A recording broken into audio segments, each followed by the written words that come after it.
yahiye arakongoka none amakuru abaturage bavuga yuko atarabanye neza n'umudamu wiwe akabavuga yuko kibaza hano kubana nabi kwawe amakimbirane ari hagati yawe n'umugabo wawe cyane umugore wawe aba ikibazo byatuma abana bahatakariza ubuzima. Iki kintu ndakigarukaho.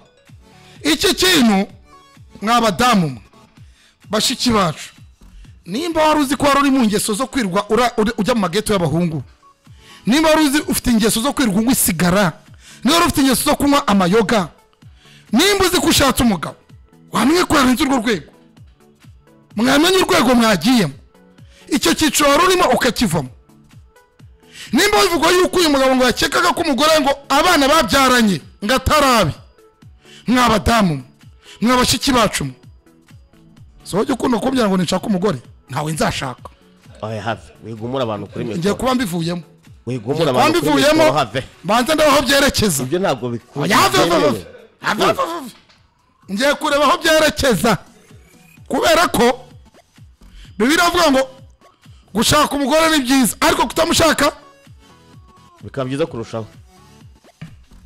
Urakoze cyane. Gushaka tuzariye nkuru je nibayiguhaye dushiye kuri YouTube channel. Dushiye kuri YouTube channel.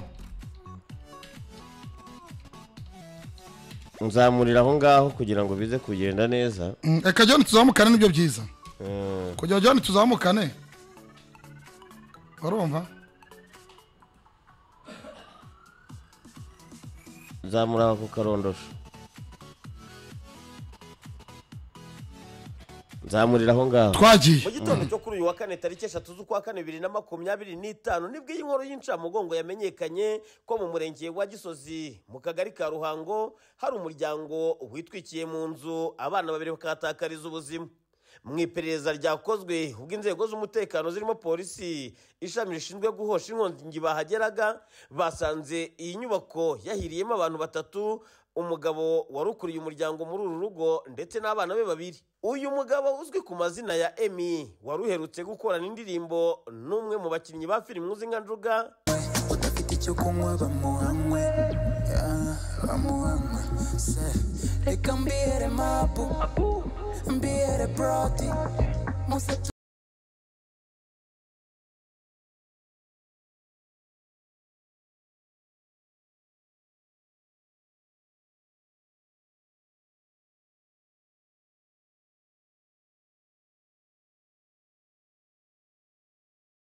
mu majyaruguru y'u Rwanda ahazwi nk'ibiza resort.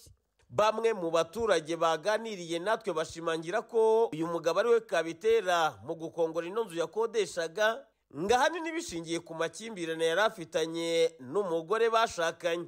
Twumva ikintu kiraturitse cyaturitsemo mu nzu, inzu yose itigurumana.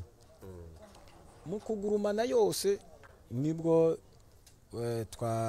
twagiye tubona polisi rwose bidatinze rwose yayisiza iza gutabara.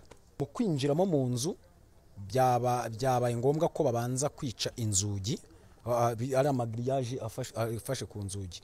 Agezemo imbere azana inyondo yica ingufuri yari irimo kuko ari hafunzemo n'ingufuri. Urumva no mu gikari nawe arayafunzemo n'ingufuri. Inzugi zose zaziborotse nta rugi na rumwe rwari rufunguye.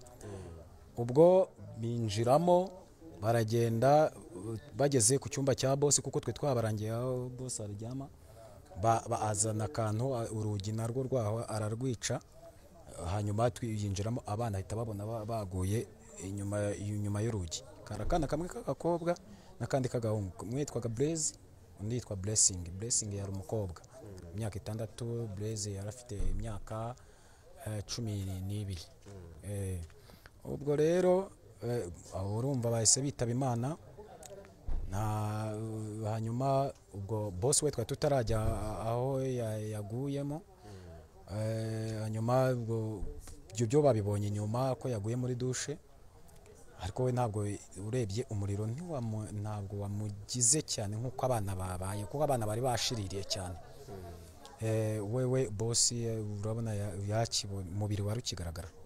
Sinzi ukuntu muri hamagaye arambwira ati muze mudufashe, atwereka kano kadirishya ko kuri dushe, aratubwira ati murebe uburyo mwakoraho uyu mureko, murebe ko mwatureberamo indani, murebe ko yaba hari umuntu urimo. Ambwiye ati injira mundebere, sanga nyine umurambo urimo, sanga nawe aryamyemo. Aje ari nimugoroba abwira abana bajye kuryamana, bamwe mu bakozi arabasohora, ndetse n'abahungu bari barababwira ko bakuraho amatelefone. Ariko harimo akana kamwe ngo karokotse, ako kana niko kanze kujya kurarana na se, ako kana kajya kurarana nabo batantini. Uri kumva abandi bana nibo bapfanye n'uyu mugabo. Bosi saa 3 yababwiye ngo bajye kuryama, ngo kandi ngo bazimye amatelefone, ngo bave kuri wifu, ngo bose bazimye telefone, ngo banaryame, ngo kandi baryame kare, ngo ntabwo ari nk'ibisanzwe nk'uko baryamaga batinze. Bapfa ku kintu kijyanye n'abana, avuga yuko atari we ubabyara, kumva intandaro n'ahanga byaturutse kugira ngo yiyaho. Bamwe mu barinzi ndetse n'abakozi baba muri uru rugo bashimangira ko yaraherutse kugura ijerekani ya litiro 20 ya essence ngo ikabikwa muri iyi nzu, ari nabyo bakeka ko ariyo yaba yifashishije mu kwitwikira muri iyi nzu nawe akahatakariza ubuzima. Ngo nuko yafashe essence akayizana mu nzu agasukamo, yangiza agahita yitwika. Ni amakuru yaje gushimangirwa n'umuvugizi wa polisi mu mujyi wa Kigali CIP Welarisi Gahonzire, ahashimangira ko bakiri mu gukora iperereza kugira ngo hamenyekane icyaba cyateye iyi nkongi hakagenderamo ubuzima bw'abantu batatu. Mu masaha yo mu gitondo mu rukerera saa 11 twahawe amakuru n'abaturage bo mu karere ka Gasabo, umurenge wa Gisozi, batubwira ko hari inzu iri gushya.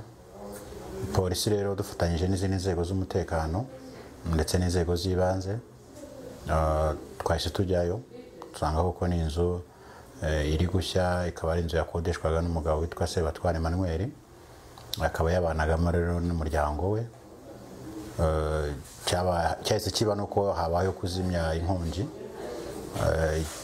habakurikira rero kureba ibyangirikiyemo, ibyagiremo ikibazo. Twasanze rero habayemo impfu z'abantu, kuko muri uwo muriro haguyemo abantu 3, barimo abana 2 ndetse na so babyara. Mama we ntabwo yarahari, yarari mu kazi Musanze. Abandi bari mu bindi byumba babashe kuvamo ari bazima, uretse abo 3 bitabye Imana. Murakeka inkongi yabatewe n'iki? Turi gukora iperereza, kugira ngo tumenye icyayiteye, kuko hari bita bigaragara, ariko n'ibindi biba bisaba iperereza. Bibaye ari amashanyarazi, hari igihe bita bigaragara ko amashanyarazi, ariko hari n'igihe biba bisaba irindi iperereza kugira ngo tumenye icyayiteye, kuko hari ibyo twasanze iperereza ry'ibanze rigaragaza n'abaturage bari aho babivuga, ariko ntabwo bishingirwaho. Dukora iperereza rya gihanga kugira ngo tugaragaze icyateye inkongi. Nibyo rero turi gukora, tukabatangariza mu gihe gito. Abaturage baravuga ko ndetse na bamwe mu barinzi cyangwa abazamu bo mu rugo bavuga ko haraherutse kugurwa litiro 20 za essence ngo zikabikwa muri iyi nzu. Hari aho bifitanye isano no mu iperereza ry'ibanze ryakozwe ko iyi essence yaba yifashishwe mu gutwika iyi nzu? Nibyo koko iyo essence yaraguzwe, twanayibonye mu nzu aho yari iri. Unarebye neza ubona ko koko n'umuriro ariho waturutse, ariko mu buryo bwo kugira ngo dutangaze ibintu bifite aho biturutse, tugakora iperereza tukareba niba iyo essence yaraguzwe mu rwego rwo gutwika iyo nzu, ese uwayiguze ninde, yaragamije iki. Byose byo dukoramo iperereza kugira ngo tumenye uko bihagaze, kuko amakuru abavugwa bari menshi. Hari n'abavuga ko bari mu muryango bafitanye amakimbirane, ariko byose turasaba kubanza kubikurikirana kugira ngo tumenye amakuru y'ukuri. Usibye no kuba abo muri uyu muryango bamwe basigaye harimo n'abakozi bavuga ko bashenguwe n'ibyakozwe, ndetse n'abaturanyi amarira n'agahinda n'ikiniga biracyari byose, aho bavuga ko aho kugira ngo umuntu ahitemo kwiyambura ubuzima biturutse ku makimbirane yo mu ngo, umwe yakagombye kubisa undi hakarerwa abana, naho ngo uyu mugambi wo waba ugayitse, bibaye bivugwa ko uyu mugabo ari wafashe umwanzuro wo kwihekura, bibaye ari impamo. BTN TV. Papi Uwiteka Nyiringabo Mugenga byose yakireroho zaba baziranenge Imana rwose iba yirukodesha abana ukuntu Eminari muzi ntago nzi ko ari umwe mu bagifata umwanzuro nk'uyu mpamya kunagayitse yego urabyumva amakuru naje kumenya nyuma nuko uyu mudamu yarari imusanze ari yakubiza resort akaza kugaruka ejo ubu nawe ngakaba ari muri koma urumva ngo yaje avuga ati abana banjye urumva ni ibintu bibabaje nabibonye amabere yikora ntonsa nk'abantu urumva reka tuza twinjira mu kiganiro cy'urwego rw'umuvunyi minota yawe turayiriye ariko ikintu kimwe cyonyine nabahaye ubutumwa mw'abadamu mw'abakobwa mwe yakumubwira se bashiki bacu niba mujya gushaka ingo mwamenye ukanzu gatandukana na Chantal na Nadia na Cynthia na Charlotte mwagendanaga ukamenya kujya kubaka urugo ukava muri iyo mikino urimo wamenye kutandukanye na Mr Tonto w'ingaragu wamenye kutandukanye na Patrick w'ingaragu wamenye kutandukanye na Mr Tonto mwasohokanaga ibyo wabivuyemo ukamenya kushatsa urugo reka ibi bintu tuzaba tugira nyuma ejo rwose no debate reka nigarukire kuri bwa butumwa nakubwiye ngo bwa bavuga ngo njye sinzashaka nzashaka Ketia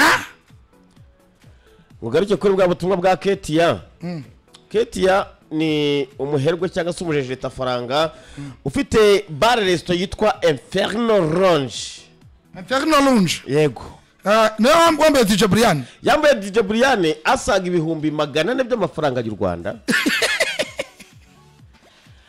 turavuga tuti nyamuneka ko ku itariki ya mbere ubwo mwari mufite Inferno New Year Party ibi ni ibirori Brian yakoranyemo na Muyango hari n'amakuru avugwa nzaza aho kubaza ibya social media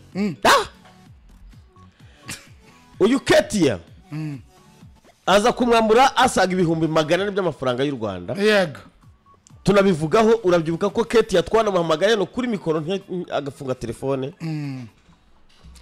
arangije aragenda rebo witwa Jean Daniel aramubwira ati nabonye uzanye na papi ati niyo mpamvu ngira ngo mugutumeho yego atuzamubwirire ko ubu ibyo yavuze nabashije kubyumva aturera ikintu gikurikiyeho nje nzashaka hoho mugonge urabyumva